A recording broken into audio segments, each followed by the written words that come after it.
Indeed, and thank you all for being here. Thank you to Tom Homan. Tom, you've done an outstanding job leading ICE. You have served more than 30 years in law enforcement, and you are the point person for much of the progress that has been made in recent months, and we're certainly going to miss you as you go on to new endeavors. So today, we're here to send a message to the world that we are not going to let the country be overwhelmed. People are not going to caravan or otherwise stampede our border. We need legality and integrity in our immigration system. That's why the Department of Homeland Security is now referring 100% of illegal southwest border crossings to the Department of Justice for prosecution. And the Department of Justice will take up these cases. I have put in place a zero-tolerance policy for illegal entry on our southwest border. If you cross the border unlawfully, then we will prosecute you. It's that simple. If you smuggle illegal aliens across our border, then we will prosecute you. If you are smuggling a child, then we will prosecute you. And that child may be separated from you as required by law. If you make false statements to an immigration officer or file a fraudulent asylum claim, that's a felony. If you help others do so, that's a felony also. You're going to the jail. So if you're going to come to this country, come here legally. Don't come here illegally. Why do you work for this administration? Do you want to enforce these policies? In order to carry out these important policies, I have sent 35 prosecutors to the southwest border and moved 18 immigration judges to the border. These are supervisory immigration judges that don't have existing caseloads and will be able to function full-time on moving these cases. There will be about a 50% increase in the number of immigration judges who will be handling asylum claims.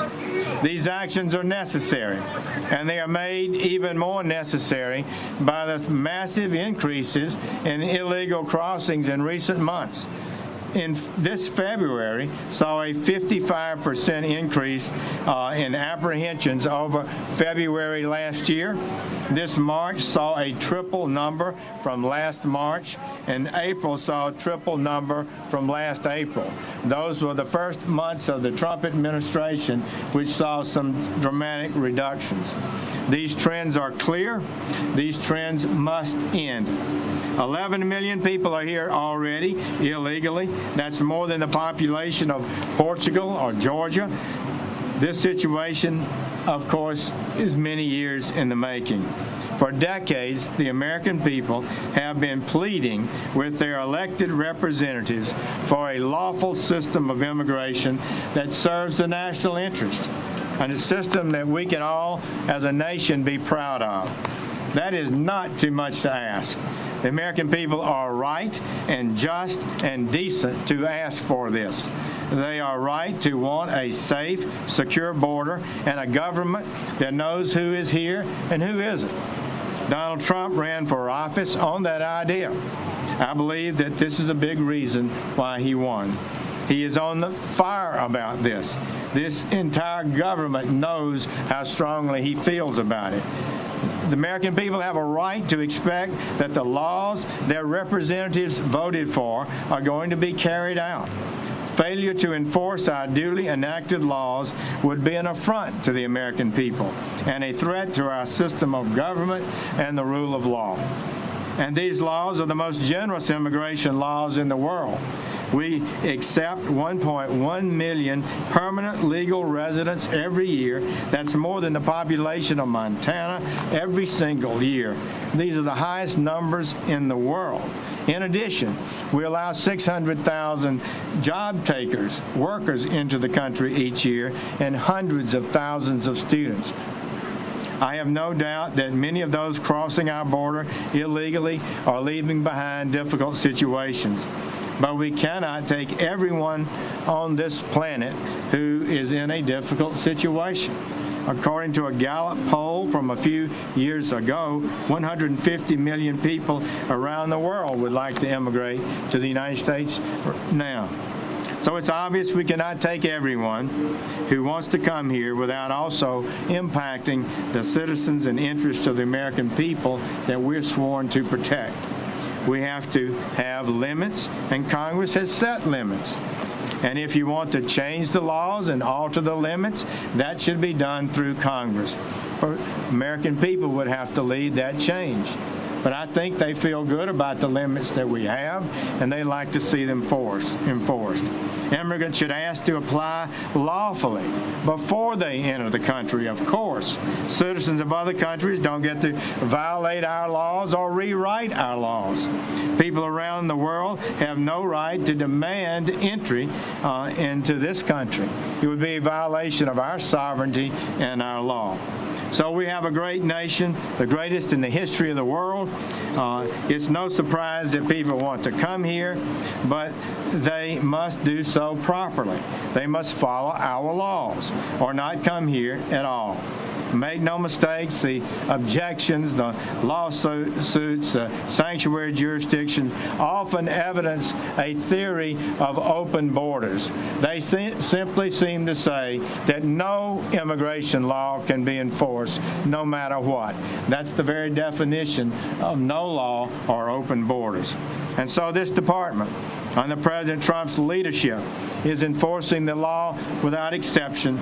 We will finally secure this border so that we can give the American people the safety and peace of mind that they deserve. Tom Homan will also speak next. I want to congratulate Adam Braverman, our acting United States attorney here. We've asked him to step up the effort in this sector, and he's done a fabulous job at that. Your numbers are going to double the last 2 years' numbers this year in prosecutions at the border, and I know you have additional ideas to do better than that. So, Tom, it's a pleasure to be with you. Thank you for the leadership you've given to your country and the patriotism you've displayed. Thank you. I do not have prepared remarks. The Attorney General said a lot what I was going to say, but I just want to add a few things. First of all, to the Attorney General, DHS stands shoulder to shoulder with him. The men and women, the Border Patrol, OFO, ICE, Secret Service. The Secretary of Department of Homeland Security, Secretary Nielsen, is a strong advocate for law enforcement. She's a strong advocate for the rule of law. We're grateful she's our secretary. She has empowered these law enforcement agencies to enforce the laws enacted by Congress. We aren't making any laws up. We're enforcing the laws enacted by Congress. These are laws on the books, laws that we all took an oath to enforce. So our secretary has her back in this. She's a strong secretary, and I appreciate her leadership on this issue. Let me do. I want to do just a couple issues. First of all, I see a lot of stories today about how we created a new policy about separating families. I want to be clear. DHS does not have a blanket policy on separating families as a deterrent. We have always separated families under two situations. One, where we can't establish that as a parent, and that child is being trafficked. Children have been abused by alien smuggling organizations. We have numerous cases about that, so we need to ensure that people claim to be a parent is a parent. Second issue when we separate is when someone's prosecuted. Every law enforcement agency in this country separates parents from children when they're arrested for a crime. We are a law enforcement agency. We are enforcing the criminal laws. So I want to make that perfectly clear. There is no new policy. This has always been the policy. Now, you will see more prosecutions because of the Attorney General's commitment to zero tolerance. Finally, I usually don't address hecklers, but I want to address this one. The only shame in this media event is people that want to call out American patriots, men that stand all around me in these uniforms, that strap a gun to their hip every day, leave the safety and security of their homes every day to defend this nation and defend the community. They're doing their sworn oath. That is our job. If people like the heckler don't like what we do, then talk to your congressman and change the law. We are enforcing laws enacted by Congress. I am proud to stand by these men and women surrounding you that defend this nation every day. As far as the evilness, The evilness is the transnational criminal organizations that get bankrolled by the continuous enticement to enter this country illegally by sanctuary cities and people that want to commit fraud in the asylum process. That's the evil. People are dying trying to enter this country. We got to stop enticing illegal entry. There's a right way to enter this country. There's a wrong way to enter this country. I don't blame anybody if you want to be the greatest country on earth, being a part of this greatest country on earth, which we all are. But there's a right way to do it and there's a wrong way to do it. You can't want to be a part of the greatest country on earth and not respect its laws. Thank you. Time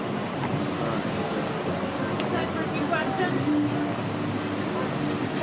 Earlier tonight, Associated Press session talked about asylum, whether the asylum claim will figure at all in your calculations and whether to prosecute. And also, if you can address Mr. Coleman's point, do you expect this policy to lead to an increase in families being separated? The asylum policies are different than the normal illegal immigrant. Most of the asylum claims are being filed when the people go to the ports of entry, and they then go through a different court system. It's the Department of Justice immigration judges that handle those cases. We've seen a tenfold increase in the last 10 years in asylum claims. Many of those claims are not justified. Only about 20% are being approved by the judges after hearings. So we will send more judges so that we can proceed with those cases faster. We don't want to separate families, but we don't want families to come to the border illegally and attempt to enter into this country improperly. We urge them not to do so, not to come themselves illegally, and even worse, to bring their children with them or some other children. Many of the children are being brought by people who aren't their parents. So this is just the way the world works. The parents are subject to prosecution while children may not be. And so if we do our duty and prosecute those cases, then children inevitably for a period of time might be in different conditions, being held by Health and Human Services rather than the United States Marshal Service. Yes, over here. Are asylum seekers going to be prosecuted? Are asylum seekers going to be prosecuted if the immigration and nationality act says that any alien who is in the United States, whether or not they enter through the port of entry, has the right to apply for asylum? Will they still get that right? Well, persons who enter our border, even if they want to claim asylum and don't come through the port of entry where we have processing there, would be subject to prosecution, yes. They may yet still be able to make a claim of asylum. They'd be subject for the improper entry. We're looking at this entire process of asylum claims, and we've got some of our best lawyers thinking through it. But we've got some improvements to do, I think. If I find the response, look, everybody's going to get the due process. I want to be clear. Are some of these families have a solid case for escaping fear and persecution? Certainly. But many don't. So they'll get their due process. They'll get to see a judge. But at the end of that, you can't ask to give due process then not accept the decisions by a federal judge. So once we have a decision, if they lose their case and they've been ordered removed, then we need to remove those folks based on the federal judge's order. So everybody will get the due process. Mr. Attorney General, do you have any reaction to Congressman Nunez saying that he's going to urge fellow lawmakers to hold you in contempt? It's my understanding that you did reply to the subpoena. The Department of Justice has written him a letter and responded as appropriate to him. The request he's made is one that the intelligence communities and Department of Justice feels is not grantable. We've explained that we'd be willing to talk to him about it before, the details of which I couldn't discuss. Yeah, LA Times, report with LA Times, I was wondering if you could explain, I know you're talking about illegal entries, right? A prosecutor 100% so. Now, is that going forward? Practice too, like let's say someone who entered the country legally 20 years ago, will you prosecute for illegal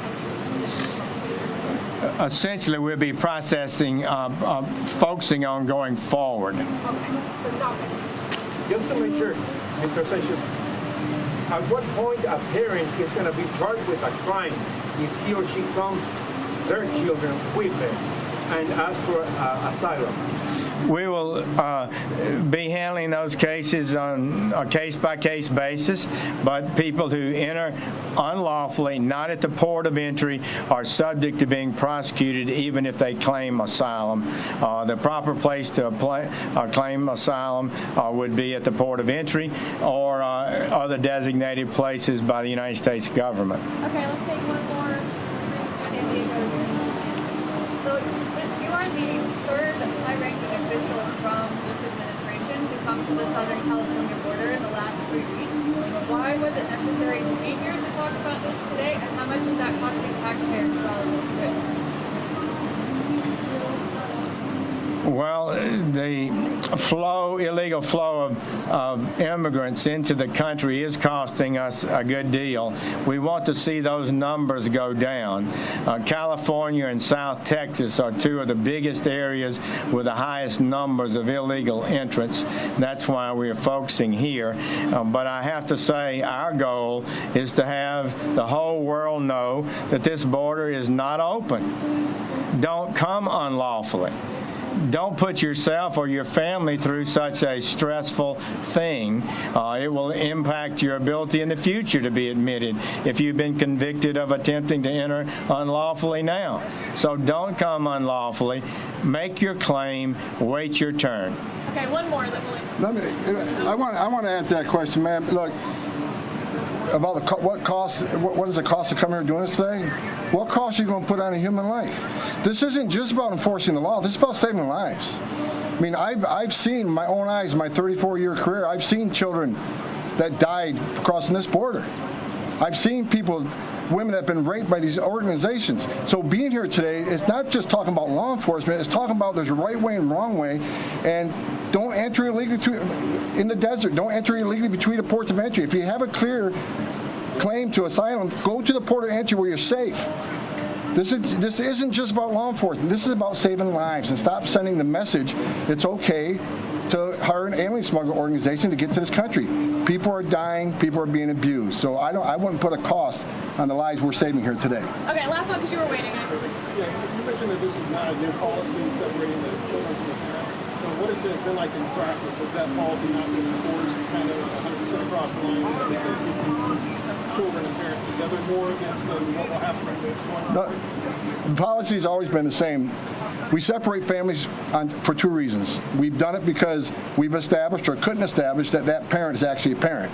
Now, we've had a situation where children have been trafficked. We have situations where the same child was brought across the border several times in a time period by different people claiming to be parents. So obviously, he's being trafficked. We got intelligence that shows alien smuggling organizations are making children available to single adults so they can come claim to be a family unit and not be detained. We've always separated. When we criminally prosecute somebody, we arrest somebody for criminal violation and they're with a child, they got to be separated, just like every law enforcement agency in this country does. We've done that. With the announcement from the Attorney General that there's now zero tolerance, you're going to see more of that. But I want to make something clear. There's no blanket policy to separate families for a deterrence message. The policy remains the same. There's just going to be more of what we've been doing based on the zero tolerance policy. Okay. Thank you. Yeah. We're good. Okay, thank you.